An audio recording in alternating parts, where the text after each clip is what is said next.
ఒక గాఢమైన అడవిలో ఒక పెద్ద చింపాంజీ గుంపు ఉండేది. ఆ గుంపులో పెద్దవాడు ఆరన్. చాలా అనుభవం ఉన్న నాయకుడు. అడవిలో ఎలా బ్రతకాలో, ఎప్పుడు ప్రమాదం వస్తుందో ముందే తెలుసుకునేవాడు. పాత చింపాంజీలు ఒక్కొక్కరిగా చనిపోతున్నారు. అడవి కూడా మారుతుంది. కొత్తగా వచ్చిన చింపాంజీలు పవర్ కోసం పోరాడుతున్నాయి. వాళ్ళు అనుకుంటున్నారు పాత వాళ్ళు బలహీనులు, ఇప్పుడు మేమే నాయకులం. అలా ఆరన్ గుంపు మీద దాడి చేస్తారు. ఆ దాడిలో ఆరన్ తన స్నేహితులను కోల్పోయి ఒంటరిగా మిగిలిపోతాడు. కళ్ళల్లో నీళ్లు, కానీ మనసులో ఒక అగ్ని. ఆరన్ బలం అంటే కేవలం శక్తి కాదు, బుద్ధి. అతను నేరుగా యుద్ధం చేయకుండా వీళ్ళకి ఎలా అయినా బుద్ధి చెప్పాలి అని యంగ్ చింపాంజీలను తెలియని ప్రాంతాలకు దారితీశాడు. వాళ్ళని నీరు లేని చోటుకి, ప్రమాదకర జంతువుల దగ్గరికి లాగాడు.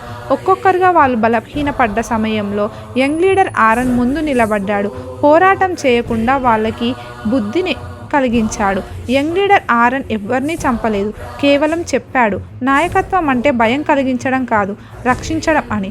అలా ఆరన్ మళ్ళీ నాయకుడయ్యాడు. ఈసారి ఎవరికీ శత్రువుగా కాకుండా భవిష్యత్తుకు నాయకులుగా చూశాడు.